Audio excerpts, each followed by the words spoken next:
o programa Cultura Espírita, do Instituto de Cultura Espírita do Brasil.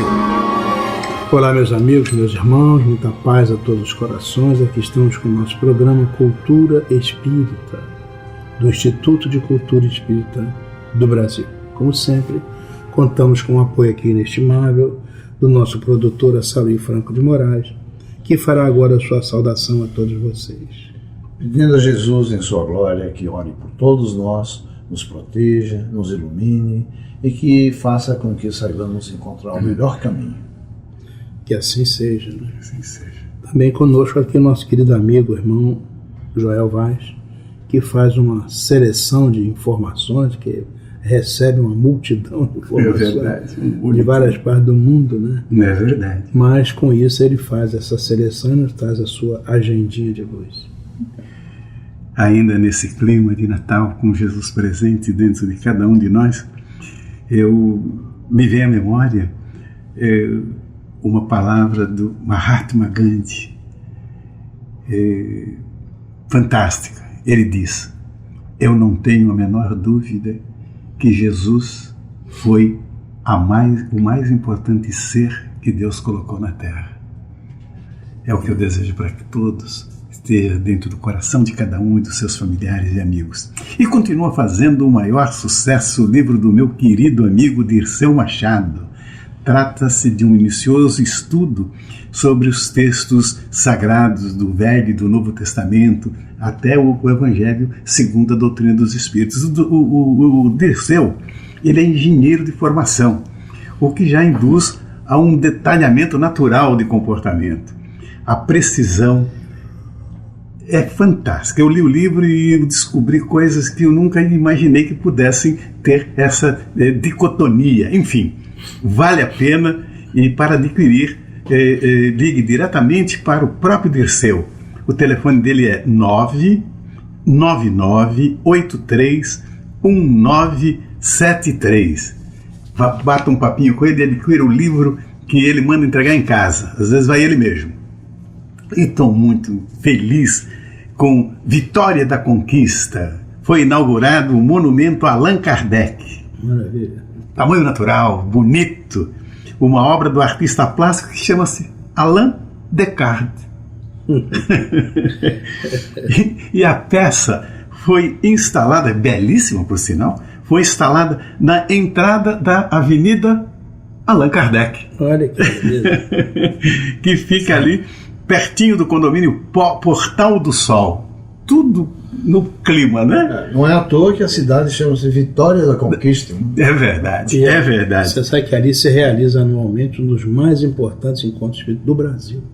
A inauguração foi exatamente após o encontro dos trabalhadores espíritas. Isso. Gente por todo lado. Nós já estivemos lá. Às vezes me lembra Palmelo, o pessoal dando passe na esquina, é um negócio incrível. Pois bem, eu queria ressaltar outra vez que o meu e-mail continua o mesmo. Algumas pessoas me ligaram e tal. Mudou? Não mudou, é o mesmo. Joel Vaz com Z, 61@gmail.com. Repetindo, Joel Vaz, tudo pequenininho, 61@gmail.com. Mande suas notícias, suas informações, que a gente seleciona e bota aqui. A Casa dos Espíritos inicia suas atividades com um evento muito interessante, denominado Leitura de Verão. Ela distribui livros, empresta livros, basta que você entre em contato, Casa dos Espíritos, tudo junto.com.br, e entre nesta corrente da leitura. Ler é sempre fantástico. A gente aprende e apacenta as nossas ansiedades. Logo mais no Teatro Vanucci, às 19h30, belíssima palestra com o expositor Lucas Antunes, abordando o tema sempre maravilhoso, que é o da reencarnação. Dá sentido às nossas vidas, nos garante novas experiências, novas etapas. Entrada franca, e eu espero vocês lá. O Lar de Teresa, Instituição Espírita Cristã de Estudos e Caridade, já está em pleno vapor. Inicia seus trabalhos todas as quartas-feiras, às 8h30 da manhã. na Avenida Nossa Senhora de Copacabana, 709, Conjunto 504, esquina de Santa Clara. E também no núcleo, dirigido pela mesma instituição, que é o núcleo Paulo e Estevão, que fica ali pertinho, na Nossa Senhora de Copacabana, 462, esquina da Paula Freitas. Ali pertinho, continua fazendo o maior sucesso, o Mundo de Casas Espíritas de Copacabana. Na próxima reunião eu prometo dizer mais. Obrigado, meu diretor, que já está dizendo até amanhã. Muito bem, o tempo ruge. Cobra a gente, né? Somos obrigados. Mas a nossa irmã Gina do Carmo, aqui do Riachuelo, no Rio de Janeiro, nos coloca a seguinte questão. Outro dia ouvi um expositor dizer que Deus, em sua sabedoria, muitas vezes nos envia o que precisamos e não o que desejamos. Ansari, pode explicar melhor essa frase? Olha, esse tema ele exige a mais profunda reflexão de nossa parte, considerando que mexe diretamente com alguns sentimentos que precisam ser combatidos dentro de nós, que são a vaidade, o egoísmo, por exemplo. Diante da expectativa de um novo emprego, de uma doença na família, ou a própria doença, né, de dificuldades financeiras, etc., as pessoas são levadas a uma contrita prece e de tal maneira se concentram nisso que se envolvem em uma sensação de que serão atendidas, e isso acaba se transformando em uma certeza. Ora, essa certeza não é uma boa coisa, na medida em que cega para a realidade, que será o atendimento a uma rogativa que não vai ferir questões que estão programadas para o processo de reajuste diante da lei de causa e efeito. Veja bem, a certeza ela está ligada à esperança, então temos que ter a esperança do atendimento, mas não podemos ter aquela esperança cega de que tem que acontecer, vai acontecer porque eu sou bom. Eu posso pedir ardorosamente para que o meu amigo fique bom de um câncer. Mas será que a cura da doença não vai interferir nos propósitos de melhoria espiritual dele? Não, nós sabemos tão pouco de tudo. A nossa visão é muito pequena, é minúscula diante das realidades da lei de Deus. Quando nos recusamos a aceitar um fato contrário àquele que esperamos, estamos nos rebelando contra Deus. E isso só cabe nos estreitos limites de nossa ignorância e nossa insensatez. O homem desde sempre estabeleceu algumas regras de convivência com o divino, que só refletem a sua miopia espiritual. Os primitivos já realizavam sacrifícios humanos na expectativa de que, ao ofertarem vidas, iriam agradar à divindade. Na medida em que o tempo passou, os sacrifícios humanos desapareceram e em seu lugar surgiram, em algumas confissões religiosas, a figura da promessa. Ou seja, a pessoa faz um pedido a Deus, se for atendida, então cumprirá uma tarefa que representa algum sacrifício, geralmente chulo. A pessoa deixa de cortar cabelo, a pessoa para de comer o que gosta, a pessoa para de fazer determinadas coisas, então seria um sacrifício de natureza chulo. Agora, na essência, isso significa que se Deus não atender, também não receberá o sacrifício. Isso é racional?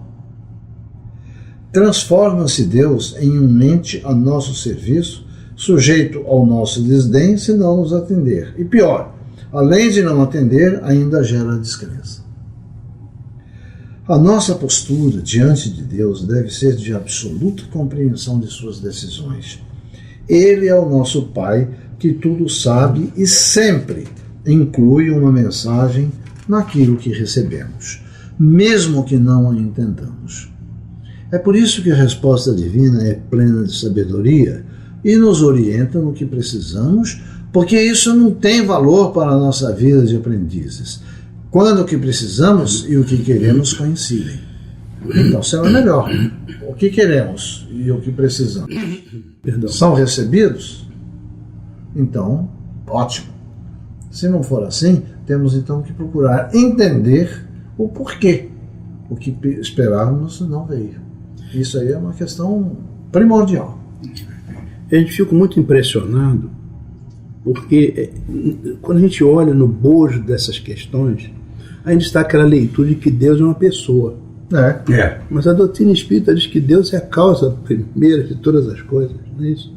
Então ele não é uma pessoa como a gente, né, sentado num trono, não é nada disso, né? Simplesmente é uma estrutura vibratória que nós não somos capazes de compreender, que gerou tudo.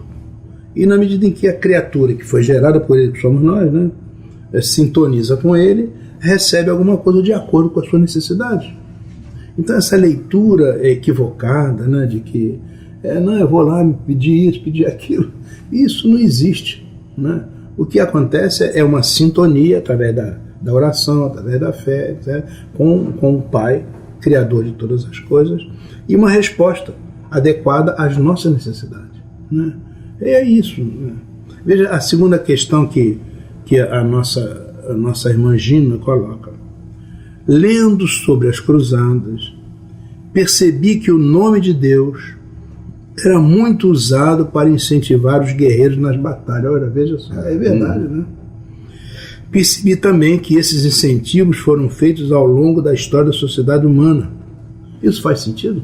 Não faz sentido. Essa é uma atitude irresponsável e que impõe grande responsabilidade aos que a praticam. É impensável imaginar que a ordem de amor propagada por Jesus, incentivando o respeito entre os homens, o amor entre si e a Deus, possa coexistir com a ordem de matar, destruir, buscando uma vitória para atender os mesquinhos interesses humanos. Os interesses políticos são tão destrutivos que o homem traz a imagem de Deus para si e a manipula, achando que assim trará o povo a seu favor. É muito triste, mas ainda hoje, não mais como nas guerras medievais, mas com a mesma visão retrógrada, existe o conceito de um partidarismo de Deus olhando pelas facções em luta. Na época das cruzadas, os exércitos ditos cristãos, eles marchavam com seus estandartes e na frente de todos era carregada uma cruz, simbolizando que ali estavam crentes que abençoavam o cristianismo. É inclusive conhecida uma passagem da Primeira Guerra Mundial, onde um capelão francês, o capelão é um religioso que serve nas Forças Armadas, né? Percorrendo as trincheiras recém-conquistadas pelo exército francês, ele percebeu um soldado alemão que agonizava e de pronto lhe ministrou a extrema unção.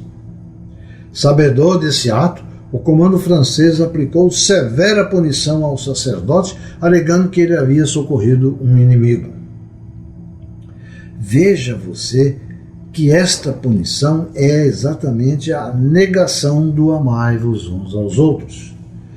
E são inumeráveis os exemplos, os relatos na história universal, mostrando as forças da intolerância, da maldade, da inconsequência, cometendo toda sorte de atos violentos e justificando-os como sendo em nome de Deus.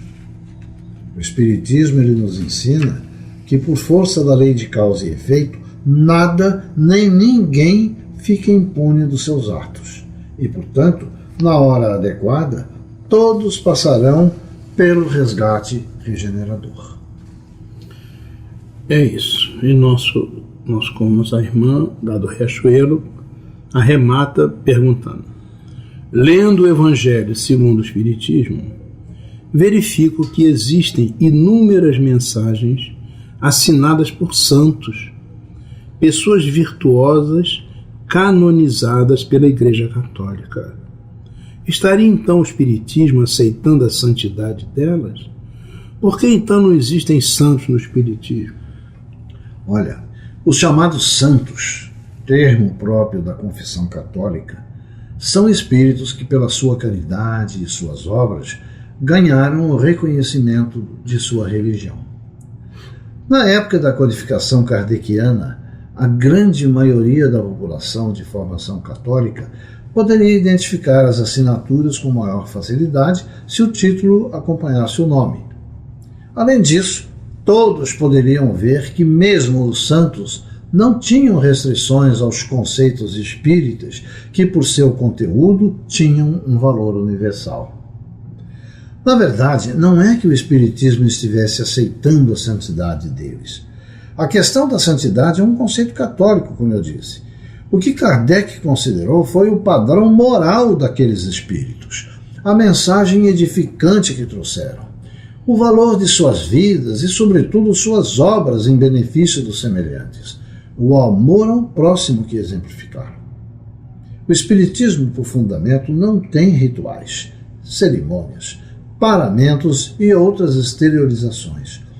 O reconhecimento dos valores de um espírito, para nós espíritas, não exige procedimentos demorados, análises teológicas e científicas e também consagrações ritualistas.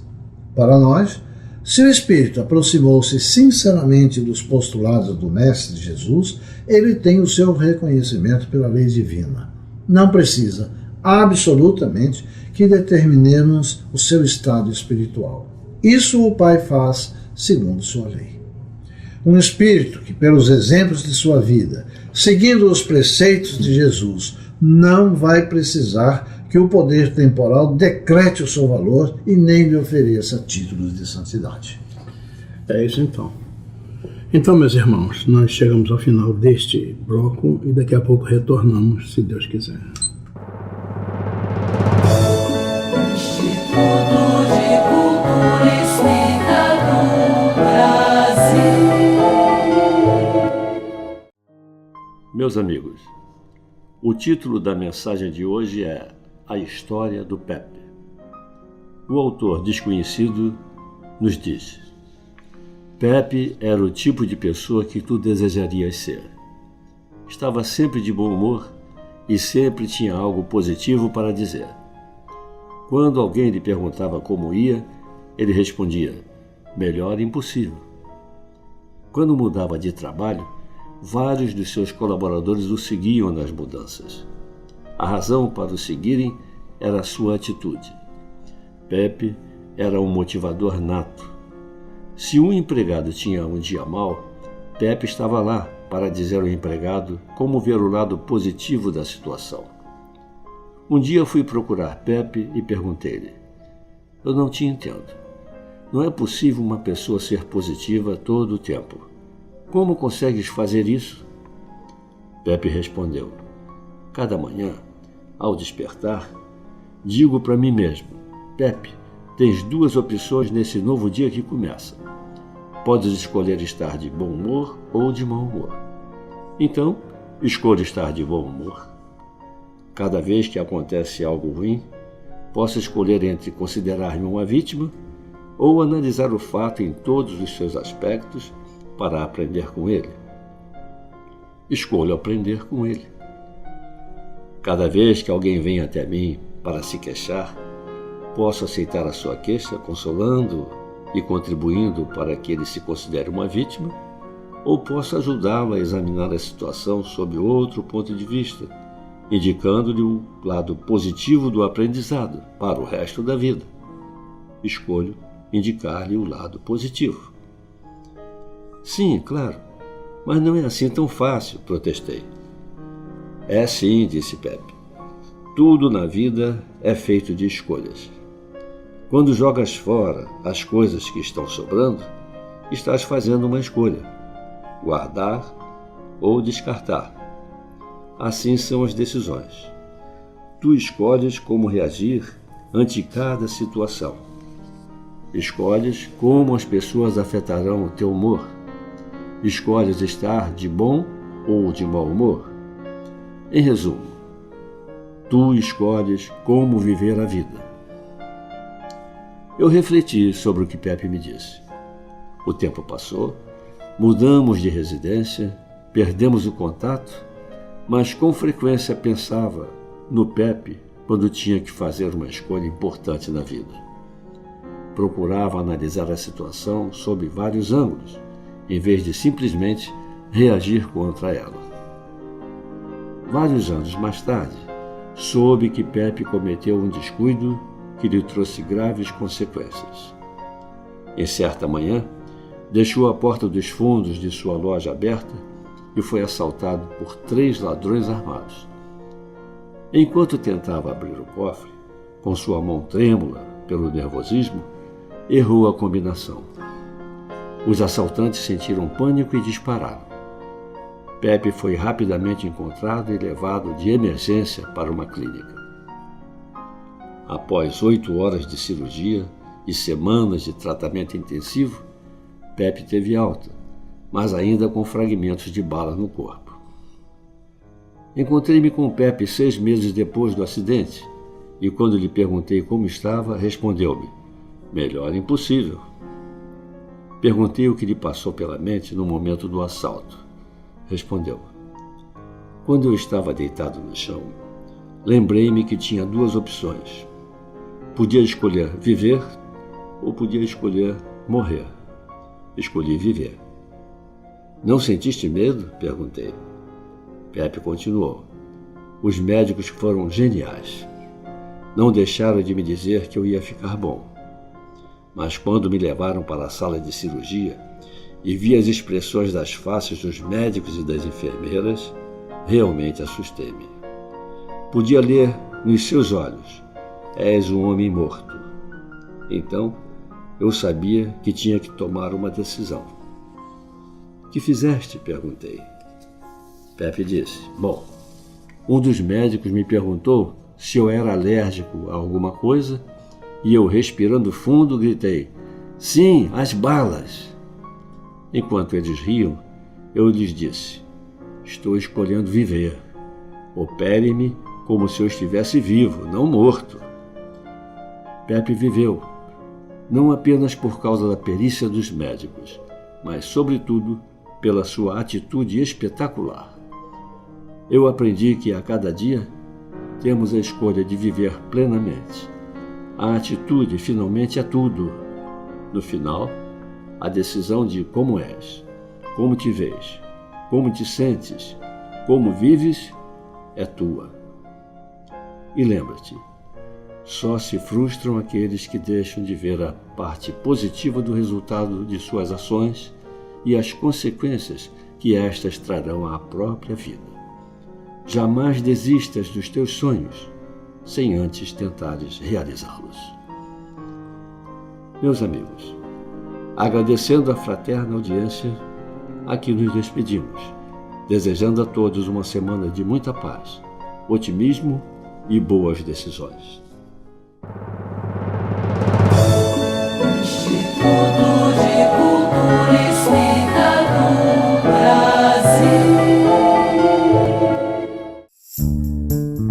Noticiário do Instituto de Cultura Espírita do Brasil, Neandertal Alves, como é bom estarmos juntos.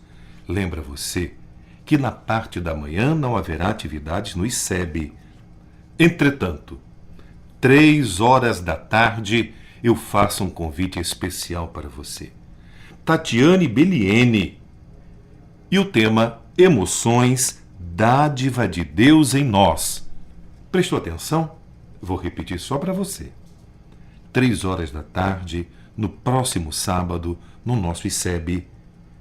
Tatiane Belliene, Emoções, dádivas de Deus em nós. Imperdível. Atividades especiais, como é tradição, durante o mês de janeiro e fevereiro, no nosso Instituto de Cultura Espírita do Brasil. O destaque da nossa revista Cultura Espírita, neste mês de janeiro: vida nova, ano novo, esperanças que se renovam. O destaque vai para José Henrique Rubim de Carvalho e o tema: fé e alegria. A gratidão, proporcionada pela caridade, leva à felicidade.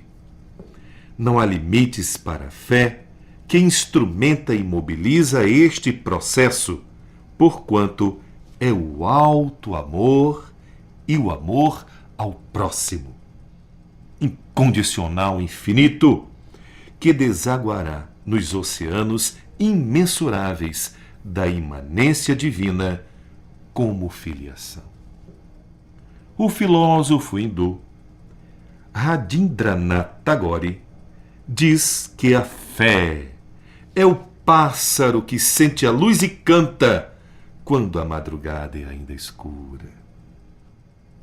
E ele cita uma frase do espírito Samuel Filipe: Ah, pudessem os homens compreender a vida futura, e que força, que coragem esta convicção não se lhe daria na adversidade.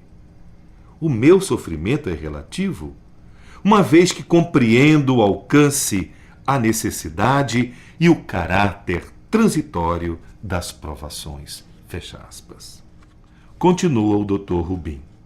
A fé no futuro é a sabedoria que Deus pulsará na vida para a vida eterna, regida pela infinitude do amor.